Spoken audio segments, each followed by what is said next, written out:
ये जो है ना विश्व धरोहर की सूची में से सूचीबद्ध किया गया है 15 जुलाई 2016 को, जो संयुक्त राष्ट्र की संस्था यूनेस्को के तहत इसे सूचीबद्ध किया गया है। बिहार राज्य में दो जो है ना विश्व धरोहर की सूची में सम्मिलित है। पहला बोध गया में हमारा महाबोधि मंदिर है, इसे वर्ष 2002 में सम्मिलित किया गया है, और दूसरा नालंदा का नालंदा महाविहार, जिसे वर्ष 2016 में सम्मिलित किया गया। यानी बिहार राज्य में दो जो है ना विश्व धरोहर की सूची में सूचीबद्ध किए गए। अब तक भारत में जो है ना विश्व धरोहर की सूची में 42 जो है ना साइट दर्ज है। आगे चलें, आगे मैं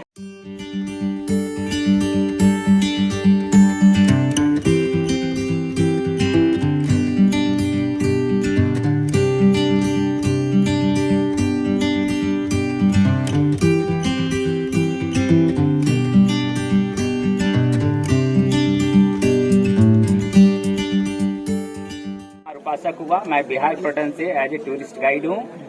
सबसे पहले नालंदा शब्द का अर्थ जानना बेहद जरूरी होता है। इसका आखिर मीनिंग क्या होता है। नालंदा जो है दो शब्दों के मेल से बना है। पहला शब्द है नालम और दूसरा दा शब्द है। नालम का अर्थ होता है कमल।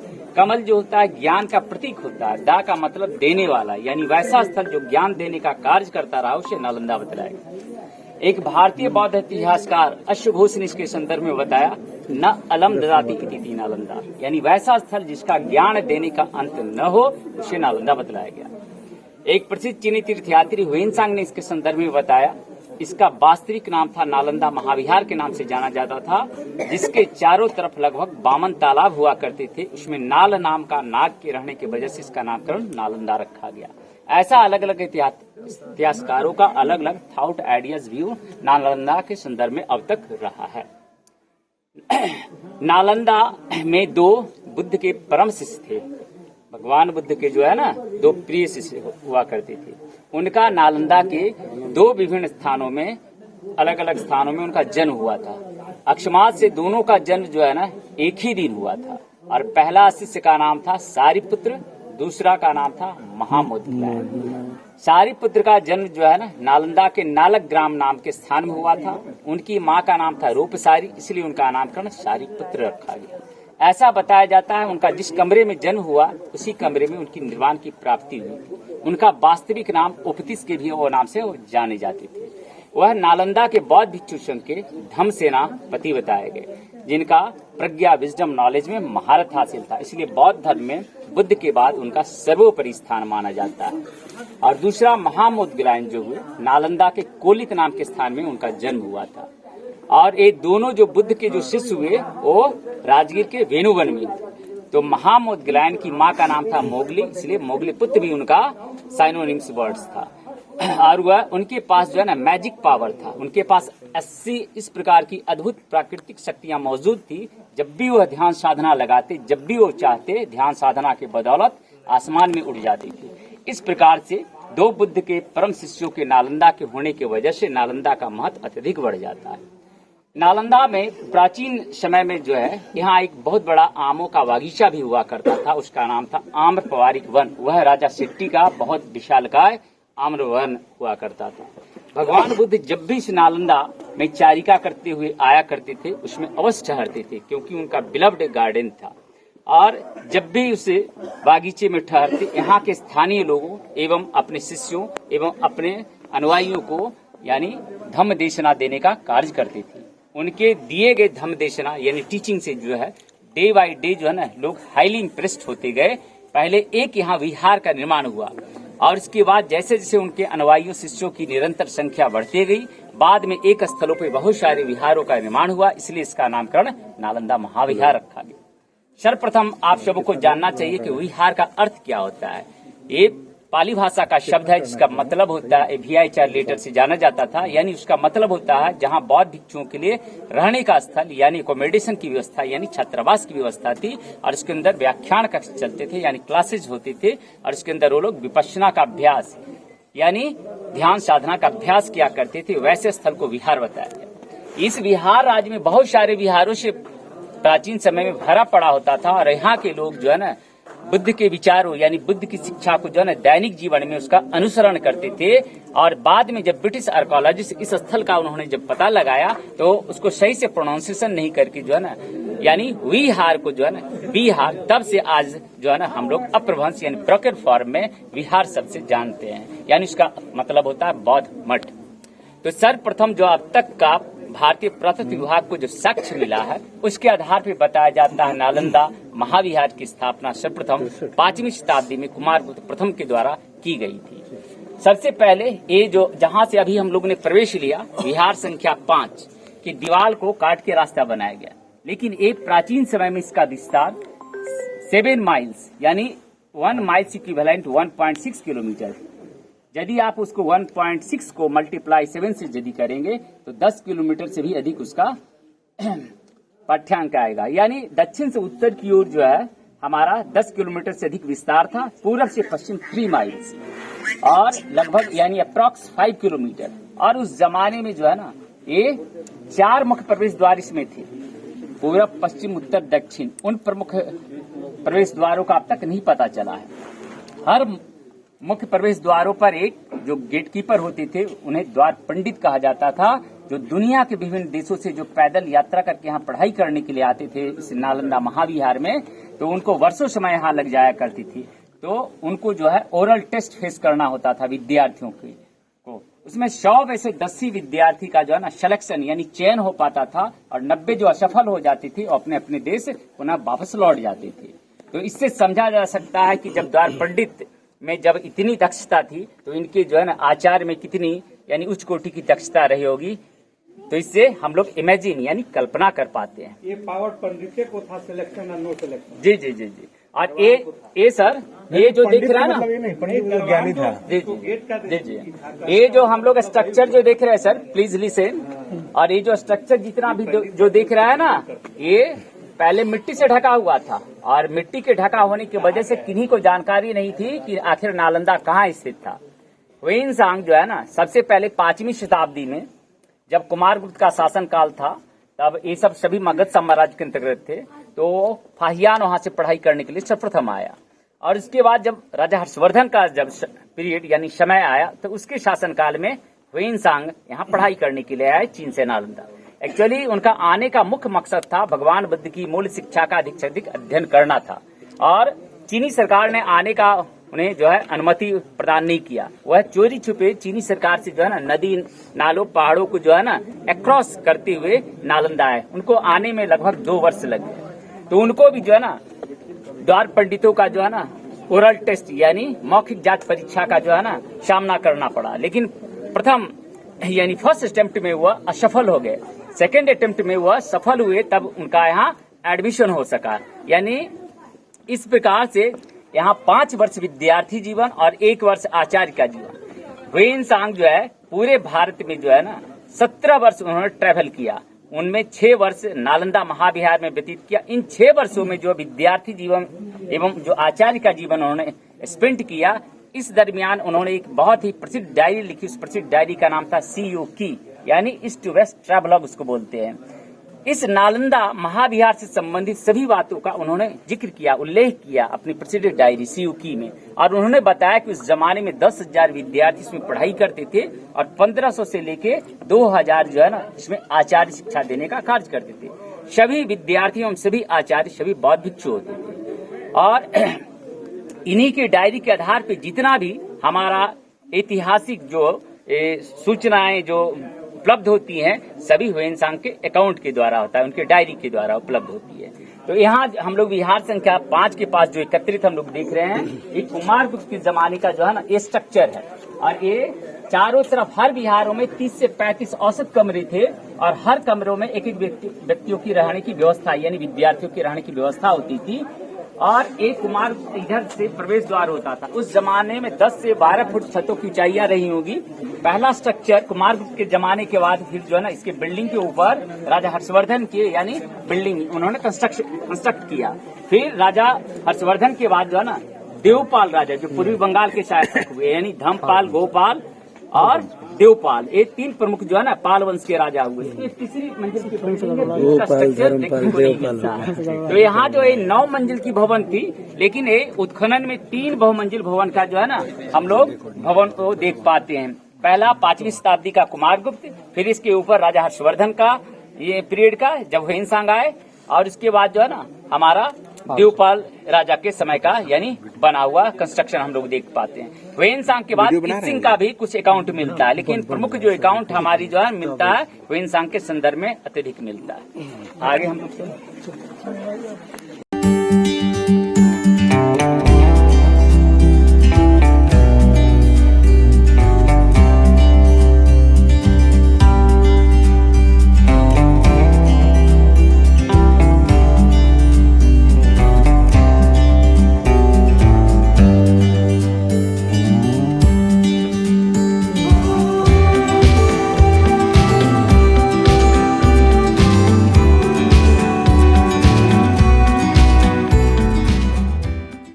पहले मैं एक चीज बता दूं, इसके ऊपर स्थानीय लोग खेतीबाड़ी करते थे।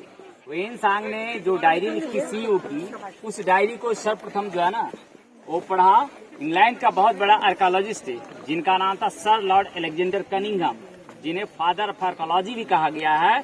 और वो पहले भारतीय पुरातत्व विभाग के पहले महानिदेशक हुए और वो अपने देश में इंजीनियर भी थे।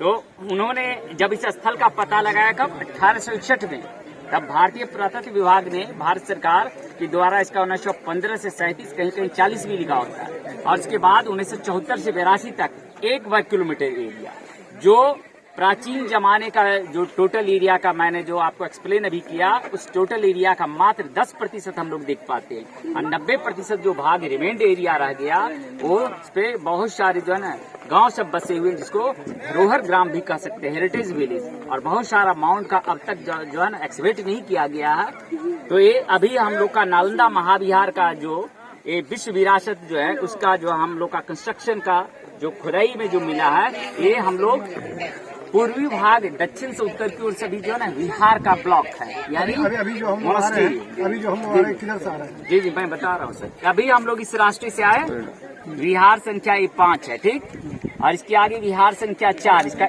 इंट्रेंस इस तरफ से है। वो जो देख रहे हैं ना सर, जो दीवार सीढ़ी के पास, इसके ठीक उत्तर से इसका प्रवेश द्वार है विहार संख्या 4।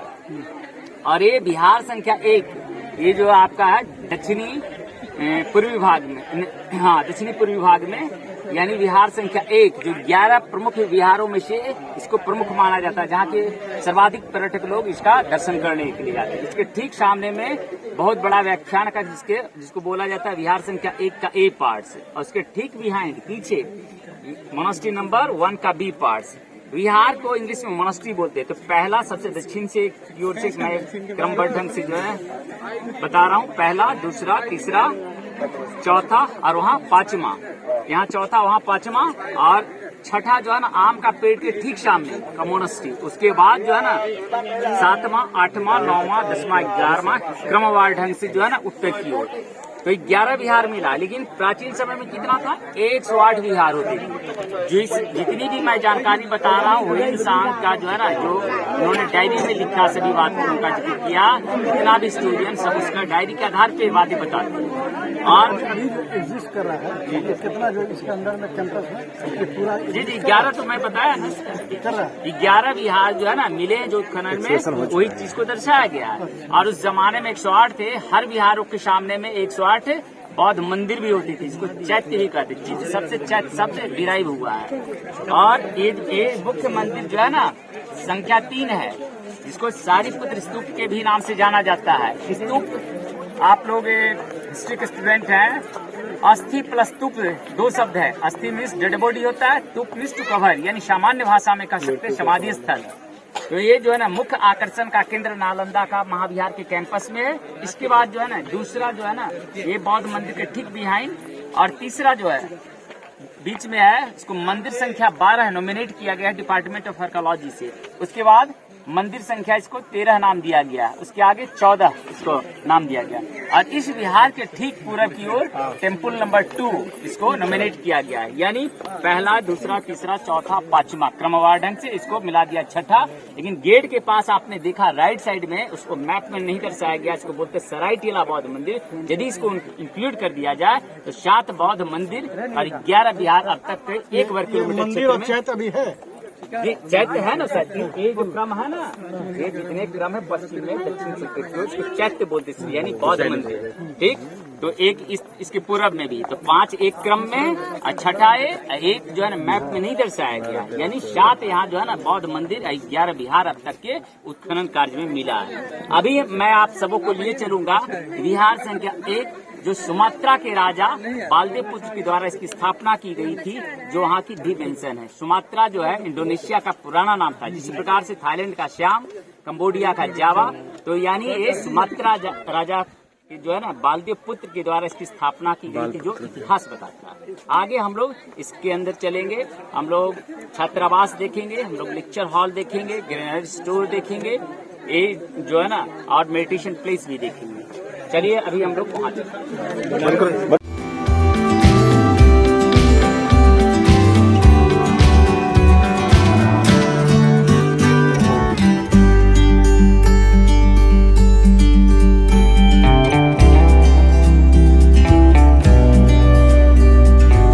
पीछे जो देख रहे हैं पत्थर का अवशेष जो है देखने को मिल रहा है उस तरफ, ये जो है ना पत्थर के स्तंभ यानी स्टोन पिलर होते थे, और ये टोटल जो है ना छत से ढका होता था, उसके बिल्डिंग के सपोर्ट के लिए पत्थर के स्तंभ होते थे। ठीक, और दोनों तरफ जो है ना आलमीरे में स्टक्को इमेज होता था, यानी चूना सुर्खी और जो है ना गुड़ के द्वारा निर्मित जो है ना बुद्ध की प्रतिमा लगी होती थी।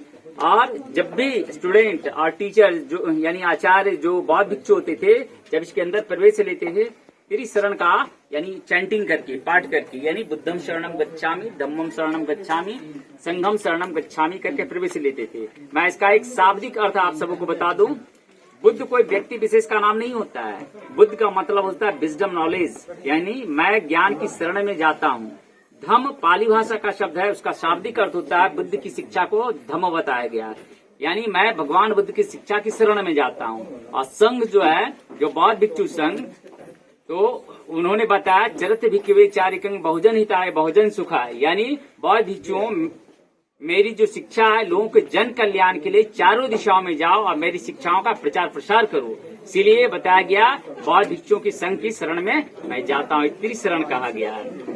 और ये यहाँ जो है सामने वाले दीवारों पे देखा जाए, अग्नि का जो है साक्ष्य जो नष्ट किया गया आक्रमणकारियों के द्वारा, ये ओरिजिनल साइन ऑफ फायर जो आसपास दीवारों पे दिखता है। ठीक, और दूसरी जगह नहीं दिखेगा, दूसरी जगह बरसात का काई है, एलगी जिसको बोलते हैं ना इंग्लिश में।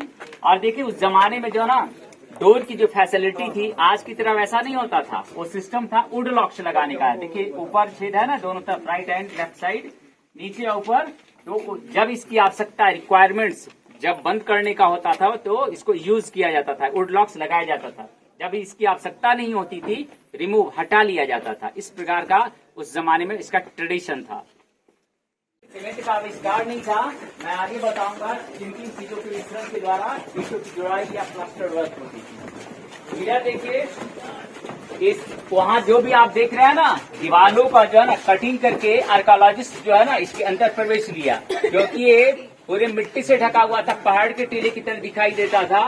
यानी no 1% didn't know where is that actual place of Nalanda, यानी किन्हीं को जानकारी नहीं थी कि आखिर नालंदा कहाँ स्थित है। इसके ऊपर स्थानीय लोग खेतीबाड़ी करते थे। तो ये जो है ना सीमेंट का जो ढलाई कार्य है ऊपर वाले हिस्से को यानी उसके हेरिटेज को यानी धरोहर को सपोर्ट देने के लिए बनाया गया है ब्रिटिश आर्कियोलॉजिस्ट के द्वारा। और हर जो है ना बिहारों में मैंने जैसा जिक्र किया इससे पहले जो है ना औसत छात्रावास विद्यार्थियों के लिए रहने के लिए हुआ करता था। और इधर जो है न्यूली ड्रेन नई नालियां बनाई गई जो पानी का वाटर डिस्पोजल के लिए यानी पानी का निकास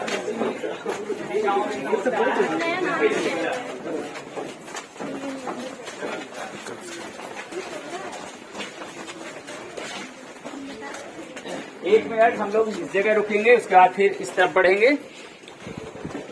हर बिहारों की एक ऐसी वास्तुकला होती थी, यानी इसके निर्माण से देखने से पता चलता है कि हर बिहारों का दक्षिणी पश्चिमी छोरों पर एक स्टेयर होता था, यानी सीढ़ियां बनी होती थी, क्योंकि ये बहुमंजिल भवन था, यानी 9 मंजिल की भवन होती थी, जो उत्खनन में 3 मंजिल की मिली है, जो कुछ आक्रमणकारियों के द्वारा नष्ट हो गई और बहुत सारे प्राकृतिक आपदा की वजह से ये चीजें धीरे धीरे नष्ट होके मिट्टी का परत दर परत पड़ते ये ढकते चला गया है। यानी जैसे हमारा नेचुरल डिजास्टर में हमारा आंधी तूफान बारिश भूकंप, इसको बोलते हैं नेचुरल डिजास्टर प्राकृतिक आपदा। तो इन्हीं सीढ़ियों का उपयोग यानी जो है ना विद्यार्थी एवं आचार्यगण जो है ना अलग अलग बहुमंजिल भवनों पे आने जाने के लिए किया करते थे। और ये जो बारामदे यानी कॉरिडोर और जो हॉस्टल रूम है ये सिर्फ छतों से ढकी होती थी। एक बिल्डिंग जब एक राजा बनाया फिर दूसरी बिल्डिंग दूसरी यानी दूसरे के ऊपर क्रमवार ढंग से यानी सिमल्टेनियसली जो है ना ये 9 मंजिल की बिल्डिंग हुआ करती थी। ऐसा इतिहासकारों का मानना है कि बादलों की ऊंचाइयों को छूने वाला ये बहुमंजिल भवन था उस जमाने में। यहाँ आपने जब प्रवेश लिया यानी विहार संख्या 5 वहाँ आपने देखा थिकनेस ऑफ वॉल यानी दीवालों की मोटाई 9 फुट कहीं कहीं 12 फुट तक है। एक तो बहुमंजिल भवन के लिए उसके लिए आवश्यक होता था और दूसरी जो है ना उसका मोटी मोटी दीवालों का एक खासियत थी यानी प्राकृतिक वातानुकूलन नेचुरल एयर कंडीशन की तरह वर्क करता था। अभी वर्तमान समय में उसकी अनुभूति यानी फीलिंग होती है यानी ठंडक के मौसम में बाहर में ठंड और जब इसके अंदर आते थे तो वार्म फीलिंग यानी गर्माहट महसूस होता था। उसी प्रकार से समर सीजन में ग्रीष्मकालीन में बाहर में अधिक गर्म जब इसके अंदर आते थे तो कूल यानी ठंडक की अनुभूति होती थी। अभी वर्तमान समय में उसकी फीलिंग होती है। आगे चलिए।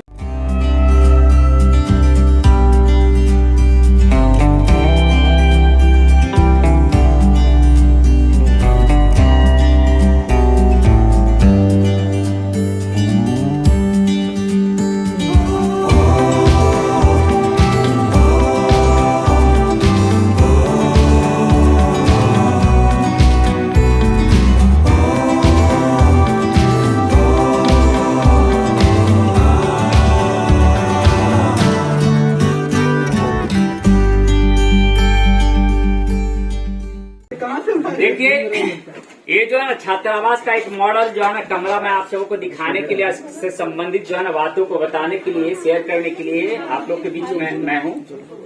तो कमरों की जो साइजें होती थी हर जो है कमरे में एक विद्यार्थियों के रहने की जो कुल व्यवस्था मैंने बताया 8 फीट लंबा 8 फीट चौड़ा होता था। ठीक और इसमें जो है कोई उस जमाने में जो है ना जैसे बहुत ही सिंपलिसिटी था यानी सिंपल लाइफ हाई थिंकिंग के लोग थे उस जमाने में भी। और उस जमाने में कोई बेड शीट और यानी बेड वगैरह नहीं होता था। फर्श पे खाना पीना अध्ययन करना और ध्यान साधना करना। किसी किसी कमरे में एक भी सेल्फ नहीं है, किसी में एक है किसी में 2 भी है। 2 के बारे में एक अनुमान किया गया कि एक में बुद्ध की प्रतिमा रखी जाती थी ध्यान साधना का अभ्यास करने के लिए। और क्योंकि सभी विद्यार्थियों के लिए यहाँ ध्यान साधना लगाना आवश्यक कंपलसरी अनिवार्य होता था जिससे लोग अधिक से अधिक ज्ञान हासिल करते थे। दूसरे जो अलमीरे बने होते थे उसमें किताबें रखी जाती थी। किताबें जो है ना कागजों की उस जमाने में नहीं थी, वृक्ष के बड़े बड़े पत्तों पे जो किताबें लिखी होती थी जिसे मैन्युस्क्रिप्ट इंग्लिश में बोलते हैं, हिंदी में पांडुलिपि कही जाती थी। वो हमारा ताड़पत्र और भोजपत्र पे लिखी होती थी वो सब किताबें। और दूसरी मैं बात बता दूं मेटल्स की बुक्स होती थी जैसे brass bronze copper etc metals के जो है ना पेपरों पे किताबें लिखी होती थी जो वहाँ रखी जाती थी उस अलमीरे पे। और दूसरी बातें हैं रात्रि प्रकाश के लिए उस जमाने में इलेक्ट्रिसिटी नहीं था। उस जमाने में खाद्यान्न तेलों का उपयोग जो है ना दीपक जलाने के लिए होता था। तो वहाँ दीपक जो है ना वहाँ रखी जाती थी उस अलमीरे पे यानी पुस्तकें और दीपक भी। तो दीपक में जैसे हमारा सरसों का तेल, तिल का तेल, तिसी का तेल, मूंगफली का तेल, नारियल का तेल एवं अन्य खाद्यान्न तेलों का उपयोग उसको दीपक यानी रात्रि प्रकाश के लिए अंधेरा मिटाने के लिए क्या करते थे। तो इस वेंटिलेशन से प्रकाश और वायु का संचरण इंटरक्रॉस एयर और लाइट होता था। तब इसके ऊपर छत होता था। एक बिल्डिंग के ऊपर मैंने बताया कि दूसरी के ऊपर तीसरी के ऊपर चौथी, इस प्रकार से 9 मंजिल की। पुरातत्वविद ने जांच कर अंडरग्राउंड एरिया को जो है ना उन्होंने बताया कि कुछ स्ट्रक्चर नीचे दबा पड़ा लेकिन उसकी खुदाई संभव नहीं। यदि नीचे का अंडरग्राउंड एरिया को यदि एक्सवेट किया जाएगा तो ऊपर का हिस्सा हमारा कोलैप्स हो जाएगा, इसलिए उसकी खुदाई संभव नहीं है। आगे चले हम लोग जो है ना ह्वेनसांग का जो कमरा के बारे में आप लोग को मैं लिए चलूंगा लेकिन उसका कोई आर्कियोलॉजिकल एविडेंस नहीं है। वो सोर्स ऑफ बुद्धिस्ट लिटरेचर से अनुमान किया गया है। उसके बगल में बहुत मंदिर हम लोग अवलोकन करेंगे। जी जी हाँ 10 फीट 12 फीट मैंने बताया ना। ये जो है ना एक छोटा सा चैत्य है यानी बौद्ध मंदिर है। यहाँ ये जो फाउंडेशन के ऊपर जो है ना बुद्ध की प्रतिमा होती थी। इसका स्ट्रक्चर के ठीक नीचे जो है ना कमल, आप कहीं भी बुद्ध की प्रतिमा देखते होंगे उसके नीचे यानी पेडेस्टल पे जो है ना कमल का होता है। और ऐसी देखिए सोर्स ऑफ बुद्धिस्ट लिटरेचर से पता चलता है कि विहार संख्या 1 जो सुमात्रा के राजा के द्वारा जो निर्मित था उसी बिहार में जो है ना ह्वेनसांग का जो है ना छात्रावास हुआ करता था। लेकिन मैंने पहले क्या बताया, आर्कोलॉजिकल एविडेंस नहीं, सोर्स ऑफ बुद्धिस्ट लिटरेचर से पता चला है। तो उसमें मेंशन है कि ह्वेनसांग का जो कमरा छात्रावास रहा दूसरे कमरे से डिफरेंट रहा, भिन्न रहा, और इसके बगल का जो है बौद्ध मंदिर रहा, उसके ठीक बगल के उनके कमरे के।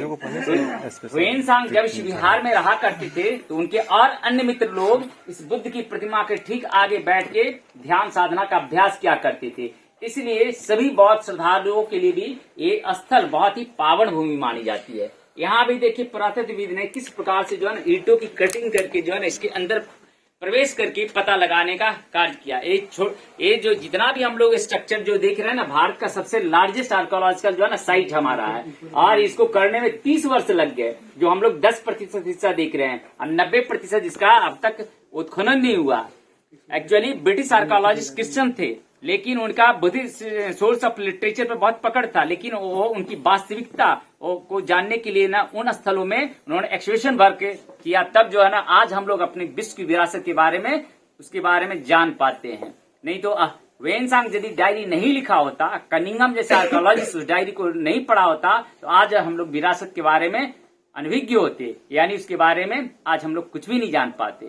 तो कनिंघम का जितने भी भारत में बहुत बड़ा रोल है, जितने भी स्थलों का, चाहे आप बोध गया का ले लीजिए, वैशाली का लीजिए, सारनाथ का लीजिए, कुशीनगर का लीजिए, लुम्बिनी का, तो कनिंघम के अलावे बुकानन, मार्शल, किट्टो एवं अन्य प्रमुख जो है ना ब्रिटिश आर्कोलॉजिस्ट के साथ साथ भारतीय पुरातत्वविद का भी बहुत बड़ा योगदान है। आज हम लोग इस विरासत को जो हेरिटेज को देख पाते हैं। आगे चले हम लोग ह्वेनसांग का कमरा। ये था ना जी नहीं, ये तो बौद्ध मंदिर इधर जो है ना ओल्ड ड्रेनेज, ये पुरानी नालियां हैं पानी वाटर डिस्पोजल के लिए जो धरती हुई है ना वहाँ पे। ये देखिए ह्वेनसांग का कमरा के बारे ये था ह्वेनसांग का कमरा, इसमें क्या डिफरेंस है? ये चीज तो है ना डिफरेंस है, तब ना बताएंगे आप।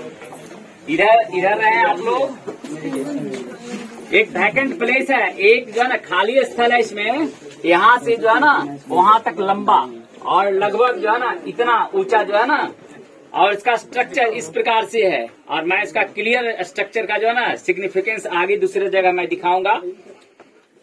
ऐसी मान्यता है कि ह्वेनसांग का एक कमरा रहा, लेकिन पुरातात्विक साक्ष्य नहीं मिलता है। और ये जो है ना खाली स्थल जो है ना उसका वो आर्किटेक्चर बताता है, आर्ट एंड आर्किटेक्चर एविडेंस है कि वो विपसना का स्थल है। इसलिए ऐसी मान्यता है कि ह्वेनसांग जब इस छात्रावास के तौर पे इसका उपयोग करते थे तो प्राय जो है ना इसके अंदर जाके ध्यान साधना का अभ्यास करते थे। इसलिए जितने भी चीनी बौद्ध श्रद्धालु आते हैं ना, उस ऐतिहासिक क्षणों को, पल को याद करके जो है ना बहुत ही अपने आप को गौरवान्वित महसूस करते हैं। जब भी भारत और चीन के मैत्री संबंधों की बात होती है, नालंदा का ऐतिहासिक जो है वो क्षण, क्योंकि यहाँ से ह्वेनसांग का यहाँ का विद्यार्थी और बाद में आचार्य, लंबे वर्षों तक उन्होंने बहुत सारे दुर्लभ पांडुलिपियों, दुर्लभ बौद्ध सूत्रों को अनुवाद करने का कार्य किया जो संस्कृत भाषा में था। तो उनके बहुत बड़े योगदान से चीन में नहीं, सिर्फ पूरे विश्व में जो है ना प्रेम, करुणा, शांति, भाईचारा का जो संदेश दुनिया में यानी अवलोकित करने का कार्य किया। इसलिए वो सब बौद्ध श्रद्धालु जो खासकर जो चीन के होते हैं, तो उस ह्वेनसांग का ऐतिहासिक क्षण को याद करके बहुत ही प्राउड फील, गौरवान्वित और हैप्पीनेस फील करते हैं। और भारत चीन के मैत्री संबंधों में जो नालंदा का जो संदर्भ उल्लेख जो आता है ऐतिहासिक समय का, वो दोनों उस मधुर संबंधों को कनेक्ट करने में एक महत्वपूर्ण भूमिका कड़ी अदा करता है, यानी उसकी भूमिका होती है। जो भी है सब कुछ मैं इससे संबंधित बात सब कुछ मैं बताऊंगा सर।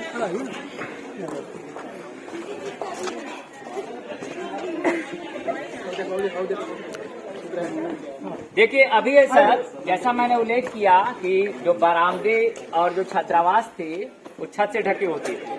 मैं अभी जस्ट एनालाइज किया इससे संबंधित बातों को। और बीच जो होता था आंगन, तो कोर्ट यार्ड बोलते हैं, आंगन खुला होता था, विदाउट रूफ होता था। लेकिन यहाँ जो देखा जाए, इसके ठीक बिहाइंड पीछे जो देख रहे हैं स्ट्रक्चर, ये बौद्ध मंदिर का स्ट्रक्चर का यानी अवशेष भाग है। और इधर जो है ना पानी का निकास यानी वाटर डिस्पोजल का है, ठीक। और एक चीज देखा जाए, एक आगे धनुष की डिजाइन बनी हुई है। धनुष को बोलते हैं बो BOW और तीर जिसको एरो ARROW।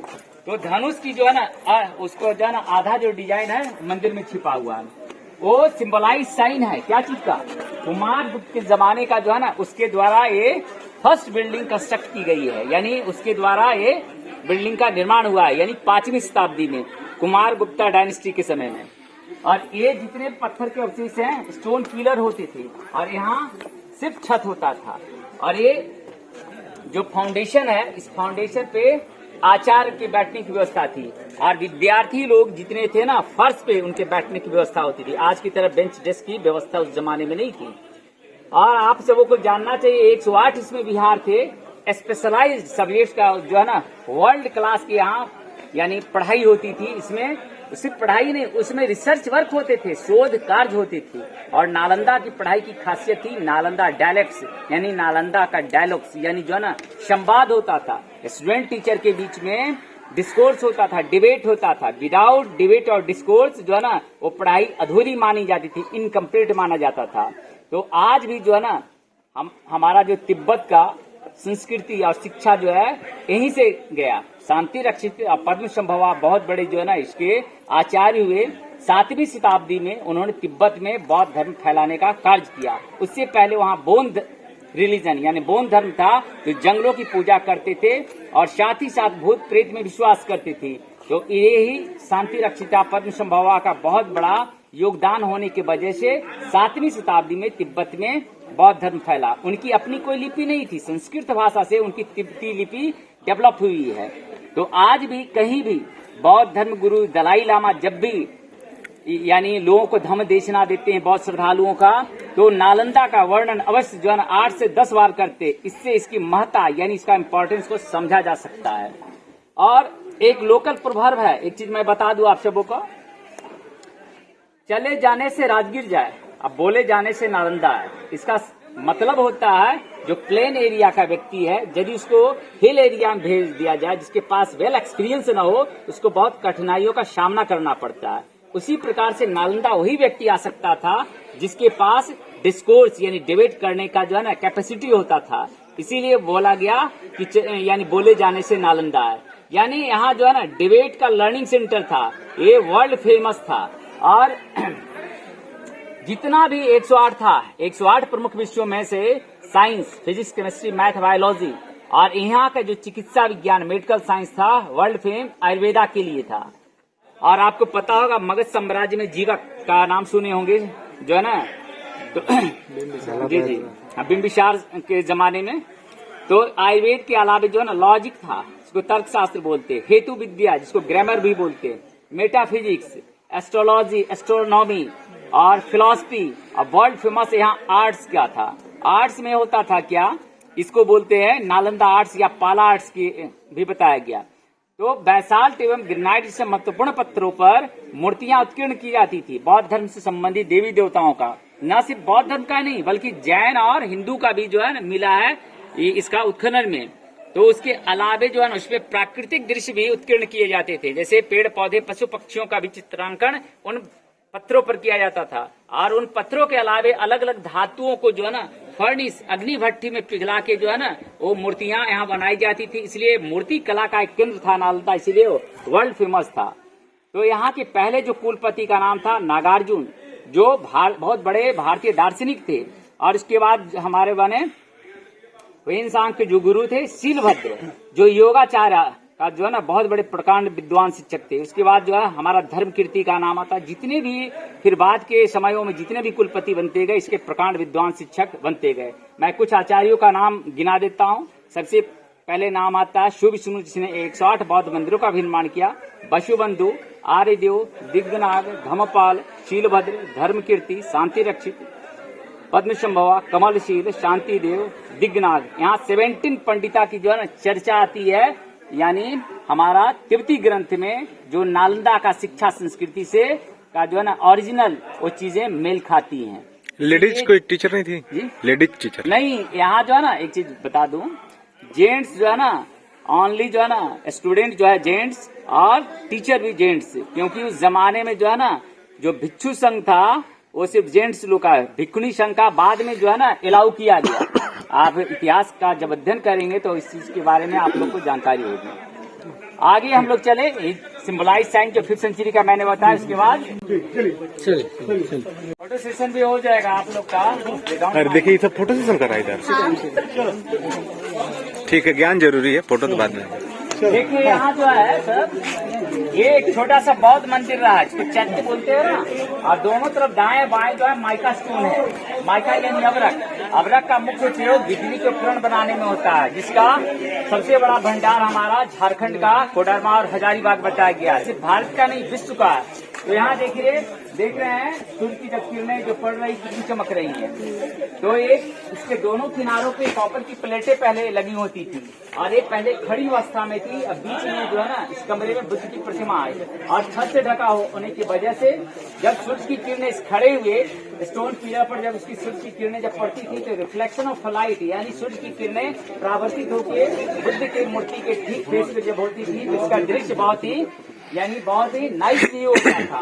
और इस बुद्ध की मूर्ति के ठीक आगे विद्यार्थी लोग ध्यान का अभ्यास करते थे। उसी प्रकार से रात्रि में भी चंद्रमा की किरणें जो है ना परावर्तित होकर जो है ना इस बौद्ध मंदिर में 4 चांद लगाने का कार्य होता था। इस प्रकार से यानी आगे हम लोग चलेंगे ग्रेनरी स्टोर रूम देखने के लिए। तो ये सेकंड जो बिल्डिंग है राजा हर्षवर्धन के द्वारा के जमाने में बनी हुई है, यानी 7वीं शताब्दी में जब वे इंसान पढ़ाई करने के लिए आए। आराम आराम से चलिए। पूरा रिकॉर्डिंग हो रहा है ना? हाँ हाँ।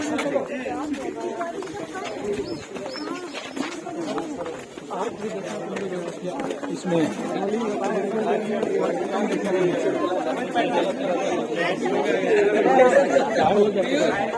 ले रहे थे वीडियो।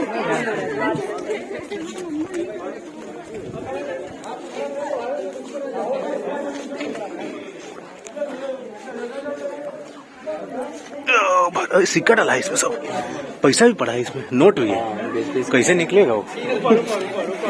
नहीं अभी नहीं पाएंगे, अभी सब फोटो खिंचाने हैं। आप लोग भी खिंचा लीजिए, इधर आके फोटो खिंचा लीजिए।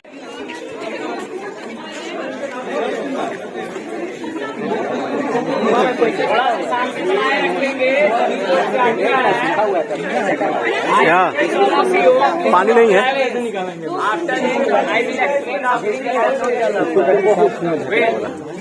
देखिए कुआं जो है ना ये गोलाकार कुआं है, बहुत सारे बिहारों में। शांति शांति बनाइए, शांति बनाइए। मैं बोल रहा हूँ ना, हर बिहारों में पेयजल की सुविधा थी, कुआं होता था। यहाँ गोलाकार कुआं है, कहीं कहीं दूसरे बिहारों में अष्टकोणीय कुआं, जो बुद्ध का जो शिक्षा और अष्टांगिक मार्ग है जिसे मिडिल पाथ भी बताया गया, वो डिजाइन जो आर्किटेक्ट है बुद्ध की शिक्षा को दर्शाता है, दूसरे बिहारों में है। और यहाँ लगभग इसकी गहराई 25 से 30 फीट है। अभी हर जगह जल स्रोत नीचे चला जाने की वजह से अभी पानी नहीं दिखता है, सिर्फ बरसात का पानी जो है ना कुछ महीनों तक रहता है। उस जमाने में इस कुएं का जल का उपयोग डेली लाइफ के लिए, जैसे पेयजल मुख्य जो है ड्रिंकेबल वाटर के तौर पे, खाना बनाना, सफाई करना, स्नान करना का जो है ना इसका उपयोग किया जाता है। और यही 2 कमरा जो मिला है ना, ये फ्लैट है, छतों से यानी 2 कमरों से फ्लैट है, अंदर का अर्धवृत्ताकार है।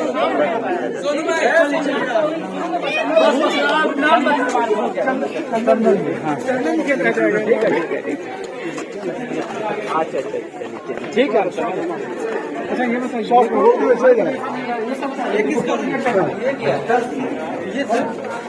ग्रेनरी शॉर्ट ही में सर बताइए,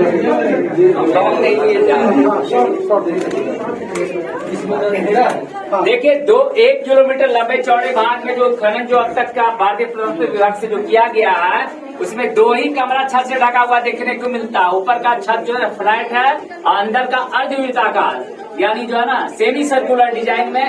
वो इंसान का जो भी कमरा मैंने आप सबों को दिखाया, जो वैकेंट जो प्लेस था ना, जो एंट्रेंस का जो आर्किटेक्ट आर्ट एंड आर्किटेक्ट है ना बना हुआ, वही चीज डिजाइन उसके अंदर बना हुआ था। तो ये दोनों कमरों से एक एक जो है ना ग्रेनरी जार यानी अनाज रखने का जो है ना पात्र मिला है टेराकोटा मिट्टी का, और इससे अनुमान किया गया, पहला स्टूडेंट ने बताया कि ये ग्रेनरी स्टोर रूम रहा होगा। लेकिन दूसरे स्टूडेंट ने उनकी बातों से असहमति जताई, उन्होंने बताया मेडिटेशन प्लेस, क्योंकि ये आर्किटेक्ट एविडेंस है और ये जो सेमी सर्कुलर जो डिजाइन आर्ट एंड आर्किटेक्ट है बहुत लीजेंड है, इसलिए दूसरे स्टूडेंट ने बताया कि ये मेडिटेशन प्लेस रहा होगा, क्योंकि मेडिटेशन वैसे स्थल में किया जाता है जहाँ की पीसफुल प्लेस होना चाहिए, ना अधिक ठंड हो ना अधिक गर्म हो, उस प्रॉपर प्लेस में ध्यान लगाने का अभ्यास किया जाता है।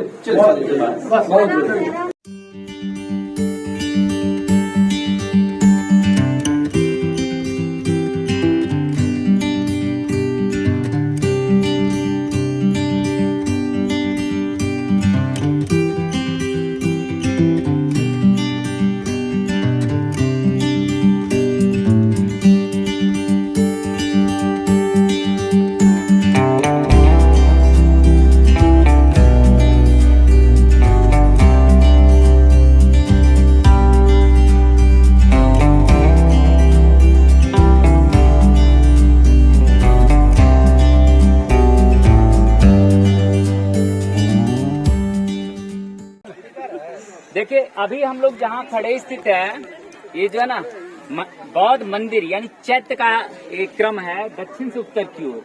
ये मंदिर संख्या 3 से इसे जाना जाता है, जो हमारा नालंदा महाविहार का मुख्य आकर्षण का केंद्र है। इसे सारिपुत्र का स्तूप से भी जाना जाता है। जैसा मैंने अभी उल्लेख किया, सारिपुत्र बुद्ध के परम शिष्य थे जिनका प्रज्ञा विजडम नॉलेज में महारत हासिल था। वह नालंदा महाविहार के बौद्ध भिक्षु संघ के धम्म सेनापति थे, बुद्धिस्ट मॉन्क इन चीफ थे। जहाँ भी वह धम्म देशना देने के लिए जाते थे, बुद्ध के जाने की आवश्यकता नहीं समझी जाती थी, यानी बौद्ध धर्म में उनका बुद्ध के बाद सर्वोपरि स्थान माना जाता है। ये सम्राट अशोक के द्वारा निर्मित बताया गया है 300 BC जी, यानी 300 ईसा पूर्व में, यानी लगभग 2400 साल पहले जो है सम्राट अशोक के द्वारा निर्माण किया गया सर्वप्रथम। उसके बाद 7 बार अलग अलग समयों में अलग अलग राजाओं के द्वारा भी इसका निर्माण कार्य में प्रमुख योगदान दिया गया, इसलिए इसकी ऊंचाई क्रमवार ढंग से बढ़ती चली गई। फिर जो हम लोग इसके ओवर द स्ट्रक्चर देवपाल राजा के समय में 9वीं शताब्दी में इसके ऊपर विशालकाय बौद्ध मंदिर का निर्माण हुआ। इसीलिए उस जमाने में भी ये नालंदा महाविहार में ये मंदिर जो है ना आकर्षण का केंद्र था, अभी भी वर्तमान समय में आकर्षण का केंद्र रहा है। उस जमाने में 3 जो है ना मुख्य उद्देश्य होता था शिक्षा ग्रहण करने का। अभी जो हम लोग जो शिक्षा ग्रहण करते हैं वेस्टर्न कल्चर का, यानी पश्चिमी जगत की शिक्षा, उसका मुख्य उद्देश्य होता है नौकरी हासिल करना या रुपया पैसा अधिक से अधिक कमाना। और उस जमाने में जो मुख्य जो है ना इसका पर्पस उद्देश्य होता था शिक्षा ग्रहण करने का, उसका था निर्वाण की प्राप्ति करना। नि का मतलब नहीं होता है, वान मीन्स इच्छा, इच्छा रहित होना ही निर्वाण कहा जाता था। और उस जमाने पाली टेक्स्ट में चर्चा आई है, 3 जो है ना मुख्य उद्देश्य था। परियति बोलते उसको, परियति का मतलब अधिक से अधिक ज्ञान को हासिल करना, और दूसरी चीजें प्रतिपदा, यानी उसका मतलब होता है उस लिए गए ज्ञान को दैनिक जीवन में अनुसरण करना। और पटिपदा एक शब्द है, यानी उसका मतलब होता था जब यहाँ से शिक्षा ग्रहण करने के बाद जब अपने देश जब लौट के जाते थे, उन ली गई शिक्षाओं का जो है ना लोगों के जन कल्याण के लिए शिक्षा का प्रचार प्रसार करते थे, ये मुख्य उद्देश्य होता था। जब उनका डेड बॉडी यानी जो है ना उनका जो है ना मृत्यु होता था, तो उनके डेड बॉडी को अंत्येष्टि क्रिमेट किया जाता था, और जो राख होता था ना मिट्टी या पत्थरों के बर्तनों में जो है ना रख कर बीचों बीच सर्कुलर यानी गोलाकार या रेक्टेंगुलर यानी चतुर्भुज नुमा जो है ना डिजाइन में जो है ना बीचों बीच रख के बड़ा जो स्ट्रक्चर जितना भी है ना वो टीचर आचार्य के यादगारी में बनाए गए। जो छोटा जो स्ट्रक्चर जितना है ना सभी विद्यार्थियों की यादगारी में बनाए गए, जो बौद्ध मंदिर के क्रम में है। तो इस प्रकार से जो है ना इसका बहुत बड़ा महत्व है। हुएनसांग जब यहाँ से पढ़ाई करके गए ना, तो बहुत सारे दुर्लभ पांडुलिपियों दुर्लभ बौद्ध सूत्रों को जो संस्कृत भाषा में था लंबे वर्षों तक उन्होंने अनुवाद करने का कार्य किया। तब जो है ना बुद्ध की शिक्षा पूरे दुनिया में फैली। यहाँ जो पढ़ाई का रहने सहने खाने पीने का जो व्यवस्था था फ्री ऑफ कॉस्ट था। तक्षशिला सबसे पहले बना, और ये नालंदा जो है दुनिया का सबसे पहले बड़ा इसलिए बताया जाता है शिक्षा का ज्ञान का केंद्र रहा, क्योंकि यहाँ जो है ना पढ़ाई के साथ साथ रहने सहने की व्यवस्था थी जो तक्षशिला में नहीं था। और यानी रहने खाने और पीने जो है ना अध्ययन करने का फ्री ऑफ कॉस्ट। 200 गांव थे यहाँ, 200 गांव की जो है ना ग्रामीणों के द्वारा इसको दान मिलता था, अन्न और टैक्स स्वरूप जो है ना रुपये पैसे। और उस जमाने में 16 महाजनपद, जैसे अभी भारत में हमारे 28 राज्य हैं, यानी महाजनपद कहे जाते थे। 16 महाजनपदों में हमारा मगध साम्राज्य सबसे बड़ा, सबसे शक्तिशाली राज्य, जिसकी राजधानी राजगीर, बाद में अजातशत्रु का बेटा के द्वारा जो है इसकी अजातशत्रु के द्वारा पाटलिपुत्र ले जाई गई, जो पटना से वर्तमान समय में जानी जाती है। तो सभी, मेरा कहने का सेंस है, सभी 16 महाजनपद के राजाओं के द्वारा इसको दान मिलता था सर। और दूसरे देशों के द्वारा भी समय समय पर इसके लिए आर्थिक मदद दी जाती थी, तब इसका कुल खर्च वर्ष चलता था। तब इसमें जो है ना 5वीं शताब्दी से 12वीं लगभग 700 से 800 वर्षों तक अनवरत पढ़ाई चलती रही। अब पढ़ाई का भाषा का माध्यम था पाली, बाद में पढ़ाई की भाषा का माध्यम हुआ संस्कृत। इस प्रकार से जो है ना इसका जो है ना शॉर्ट समरी मैंने आप सबको बताया। बहुत बहुत सभी यहाँ जो मैंने बताया ना वर्ल्ड क्लास का जो है मूर्ति कला का जो केंद्र था, तो ये बैसाल्ट पत्थरों पर जो है ना बुद्ध की जो है ना प्रतिमा अलग अलग पोस्चर में बनी हुई है।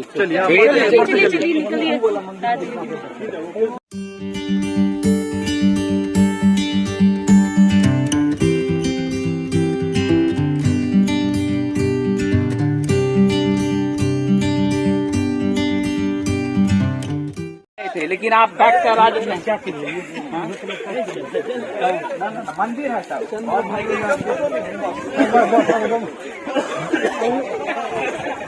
ठंडा का दिन है भाई।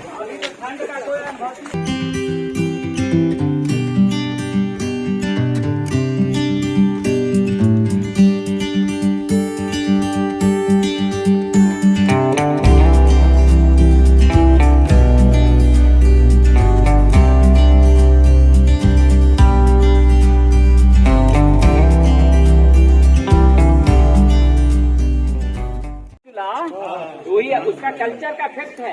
यानी एक दूसरे जो है ना, यानी जब एक जलाया जाता था, यानी बायोफ्यूल जैव ईंधन के द्वारा, जैसे जो हमारा उपला है, लकड़ी है, कोयला है, पत्ता है, जो है ना डाल के जितना भी विद्यार्थी होते थे ना खाना स्वयं बनाते थे, वो कोर्टयार्ड में बना होता था। और इसका जो है ना मल्टीपर्पस यूज होता था। यहाँ साइंस विषय की जो पढ़ाई होती थी, डिफरेंट एक्सपेरिमेंट करने के लिए एज ए प्रयोगशाला के तौर पे इन चूल्हों को भी जलाया जाता था। और ये टोटल मोनास्ट्री के टेम्परेचर को मेंटेन किया जाता था, क्योंकि एयर कंडीशन का उस जमाने में आविष्कार नहीं था। इन चूल्हों को जला के जो है ना, क्योंकि ये 9 मंजिल की जब बिल्डिंग थी ना, तो इसका हीट से ना टेम्परेचर मेंटेन होता था। इस प्रकार से इसका 3 मैंने इसकी उपयोगिता बताई। या चौथी जो है ना फर्निश आगे से मंदिर के पास प्लस डिजाइन में है, इसमें अलग अलग धातुओं को पिघला के जो है मूर्तियां बनाई जाती है। हाँ, चारों तरफ छात्रावास है जी। उधर से दिया जाता है। नहीं, ये तो पानी का निकास इस तरफ से। और देखिए वुड का लिंटर होता था, वुड का लिंटर, ये सब जितना स्टोन पिलर होता था, वुड का, इसी के तर्ज पर, इसी का डिजाइन पर ना जितना भी मगध जो क्षेत्र में जितने भी मकान बना हुआ ना, इसी का कल्चर का इफेक्ट है, वही डिजाइन पे बना होता था।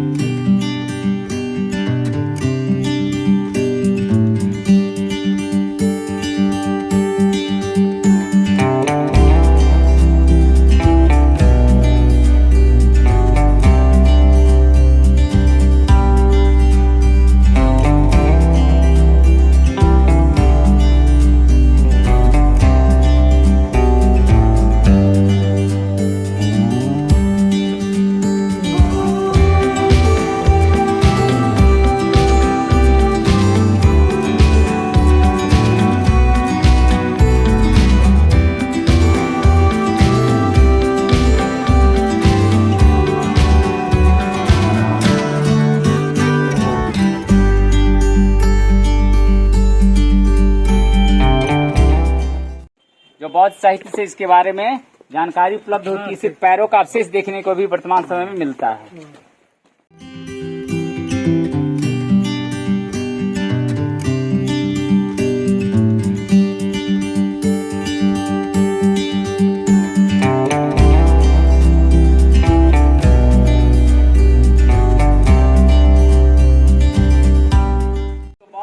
इसके बारे में जानकारी उपलब्ध होती है। सिर्फ पैरों का अवशेष जो है ना इसके अंदर है, चाहे तो ग्रिल के पास से जाके आप सभी लोग देख सकते हैं। इसमें इस नालंदा महाविहार के परिसर में जैसा मैंने उल्लेख किया था कि एक विशालकाय पुस्तकालय भी थी, जिस प्रकार से 10% का यानी उत्खनन हुआ, इस प्रकार से मुख्य प्रवेश द्वारों का भी नहीं पता चला, उसी प्रकार से विशालकाय पुस्तकालय का भी पता अब तक नहीं चल पाया, क्योंकि 90% भागों पे गांव और बहुत सारे माउंट्स का जो है ना अब तक एक्सहिबिशन नहीं किया गया, यानी धरोहर ग्राम। तो सभी जो है यहाँ सबसे बड़ा जो विशालकाय जो है पुस्तकालय का नाम था धमगंज। धमगंज 3 बहुत बड़े हिस्से में बटा था। सबसे बड़ा हिस्सा का नाम बताया जाता है रत्न सागर, जो लगभग 9 मंजिल की जो है ना उसकी बिल्डिंगें हुआ करती थी, और रत्नोदधि जो लगभग 8 मंजिल की उसकी बिल्डिंगें थी, और रत्नरंजिका जो लगभग 7 बहुमंजिल भवनों की उसकी बिल्डिंग हुआ करती थी। इन तीनों को मिला के रत्न सागर, रत्नोदधि, रत्नरंजिका तीनों को मिलाकर जो धमगंज कही जाती थी, इसमें 9 मिलियन यानी 1 मिलियन में 10 लाख यानी 90 लाख दुर्लभ पांडुलिपियों और दुर्लभ बौद्ध सूत्रों से भरी पड़ी थी। जब इसमें आक्रमणकारियों के द्वारा 12वीं शताब्दी में जब आग लगाई गई तो 6 महीने तक पुस्तकें आगों से जलती रही। इतिहास की किताबों में वर्णन मिलता है कि वेंस बख्तियार खिलजी जो तुर्की का था, जो अफगानिस्तान के रूट से आया, तो यहाँ सभी 108 विहारों को नष्ट करने के साथ साथ 108 बौद्ध मंदिरों को नष्ट करने के बाद जो भी यहाँ के स्टूडेंट टीचर थे सभी का मर्डर किया गया, यानी कत्लेआम किया गया, और जो कुछ शेष बच गए डर से अपने अपने देश चले गए। तो इस प्रकार से जो है ना इसका समरी है। और टोटल जितना भी जो बातें जो लिखी गई हैं, तो इस पे हम लोग एक तर्क भी करते हैं। रोमिला थापर की एक किताब है प्राचीन भारत का इतिहास, आप लोगों ने पढ़ा होगा एनसीईआरटी की, उसमें लिखा गया जैसे कि तुर्क का मुस्लिम आक्रमणकारी जितनी दूरी से भी आया होगा, एक कॉमन सेंस लगाया जाए, तो जब तक स्थानीय लोग जब तक उसका सपोर्ट नहीं किए होंगे, जब तक वो कभी संभव नहीं है कि वो विजयी हो सकता है। तो सबसे पहले जान लें, हिंदू धर्म जिसको बोलते हैं ना सनातन धर्म और बौद्ध धर्म एक दूसरे के विरोधी भाषी धर्म रहे हैं। हिंदू धर्म जो है ना में ईश्वर में लोग विश्वास करते हैं, लेकिन बौद्ध धर्म में विश्वास ईश्वर में नहीं करते हैं। जिस प्रकार से विष्णु का 9वां अवतार बताया गया according to the Hindu mythology, लेकिन बुद्धिज्म डज नॉट बिलीव, यानी बौद्ध धर्म में जो है ना इनकारनेशन अवतार की बात नहीं है उसमें। चलिए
होता था, लेकिन 1934 के बिहार भूकंप में टूट गया तो भारत सरकार सुरक्षा हेतु ईंट, प्लास्टर, चूना और पेरिस से मरम्मत किया गया। तो ये पूर्वी गुफा जो देख रहे हैं बाबू, ये डबल स्टोरी था। एशिया महादेश का 2 चाइनीज विद्यार्थी थे, फायान ह्वेनसन साहब जब भारत भ्रमण किए, उनकी डायरी की रिपोर्ट पर जब इसकी खुदाई 1905 में किया गया तो डबल गुफा मिला, एक पत्थर का और एक ईंटे का, लेकिन 1934 के बिहार भूकंप में टूट गया। जब इसके पत्थर बाहर किया गया बाबू, तो ऊपर से एक गरुड़ भगवान विष्णु का भी प्रतिमा मिला, उसे निकालकर दिल्ली म्यूजियम की संग्रहालय में रखा गया। ये दीवार पर जो प्रतिमा देख रहे हैं, जैन धर्म, तो जैन धर्म गुप्ता काल पीरियड में एक धर्म से 2 धर्मों को मानते थे, दिगंबर और श्वेतांबर। जैसे में 24वें तीर्थंकर भगवान महावीर स्वामी जो कल्प वृक्ष के पास तपस्या किए थे, उनका प्रतिमा बनाया गया। 23वें तीर्थंकर पारसनाथ, दूसरी तीर्थंकर आदित्यनाथ, अक्षेवीनाथ, नेमीनाथ और आदित्यनाथ का प्रतिमा मिला, जो बख्तियार खिलजी ने नष्ट किया। तो आपका पुराना राजगीर बसाया गया बस स्टैंड के पास, जो अजातशत्रु किला मैदान के नाम से जाना जाता है। तो राजगीर का ओल्ड नाम बोला गया गिरिवर्ज। गिरी का मतलब होता है पहाड़, वर्ष में स्वासी। तो राजगीर 5 पर्वतों से घिरा हुआ है।